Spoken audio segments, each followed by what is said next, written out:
Hey guys, it's Sean. It's Sean's DIY and Reviews, and I'm going to talk to you a little bit about a beginner drone user like myself. I actually started about a month or so ago, and I've done a lot of research, so that's where I feel like I can be a little bit of authority to help other people that are just starting out. So this is not my first drone; it's actually my second one, and it's very much a toy beginner drone. So there's a lot of levels. There's like the little mini cheapo ones to the mediums, kind of more experienced or beginners at that level. And then there's the super pro ones that are ridiculously expensive. And from what I've learned, there's a lot of reason why the expensive ones are in fact expensive. But I have this cheap one that I actually bought off somebody used. They used it like one day and they charged me $30. It's like 50 or $60. So I'm going to talk a little bit about the things that you want to look for in a drone. So I think I might have mentioned, but I'll mention this is my second drone, not my first. The first one I had for the first day, I just started flying it in my yard. Seemed kind of cool.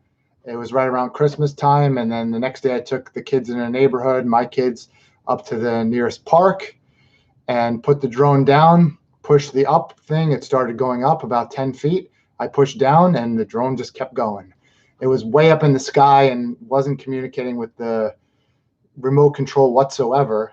And what I ended up doing was finally it connected and went the opposite way and then flew over the school where we were, never to be seen again. So you want to avoid that. And I think part of what caused that was the wind. And these guards, when you have a heavy wind, are not going to be your friends.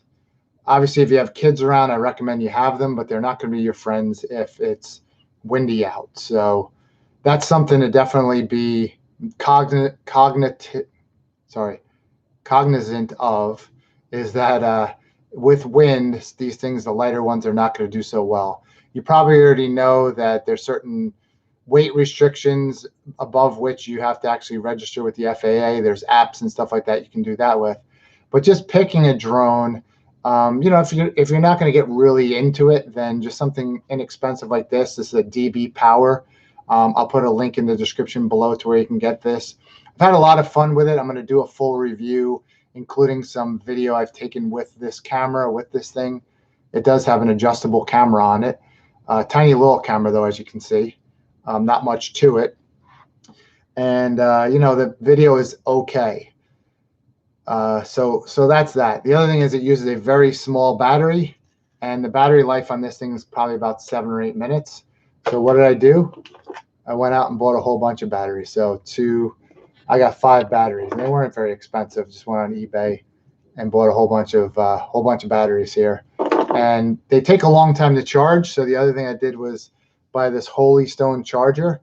It's not the same brand as this, but it has the same batteries, and you can put one on there, one on there, one on there, and one on there. So you can charge 4 batteries at once on this thing, which is nice. So with 5 batteries, I could charge 1 in the charger that came with this, and the other 4 on this thing. So you can charge all 5 at once. Thing I didn't like about this drone is that this bottom will come off fairly easily if you don't put the little screw in it.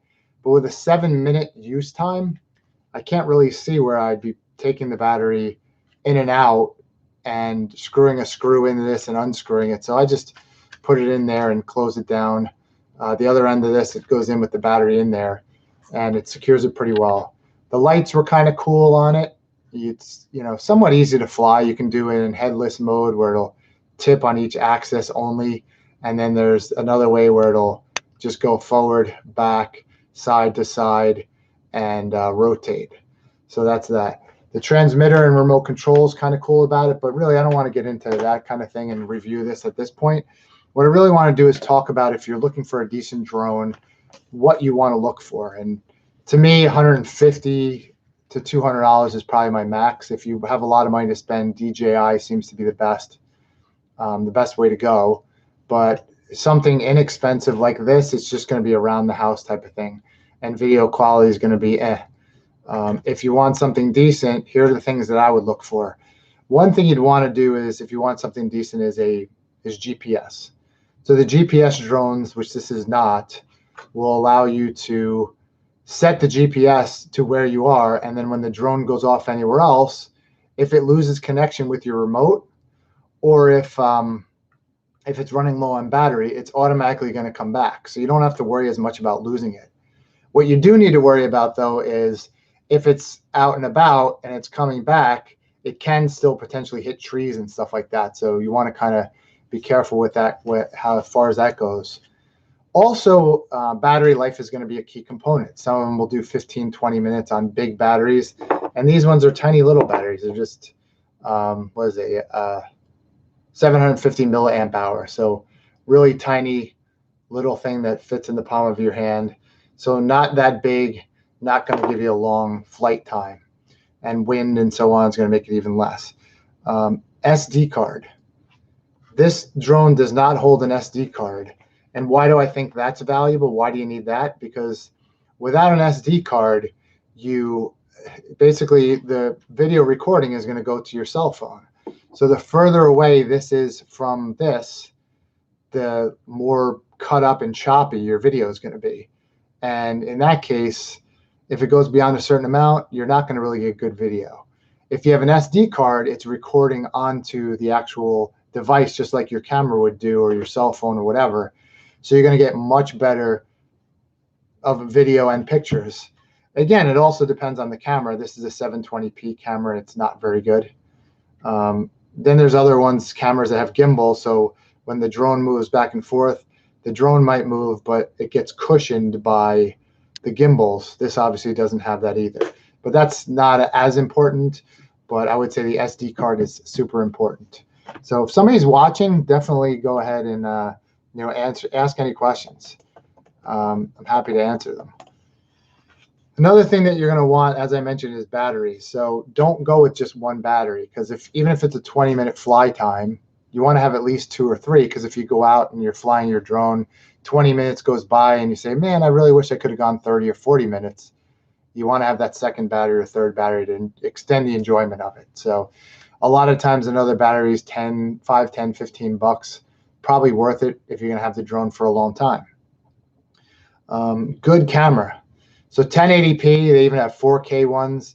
You're going to want to get something with a decent camera if you're into the drone for taking aerial shots and views of the area. I know a neighbor of mine actually even uses his drone to look at his house, look at his roof, and see how everything's going up there, or if something goes in a gutter or whatever. There might be a reason why you'd want to do that. Kids sporting events, you can have it hover over or something like that.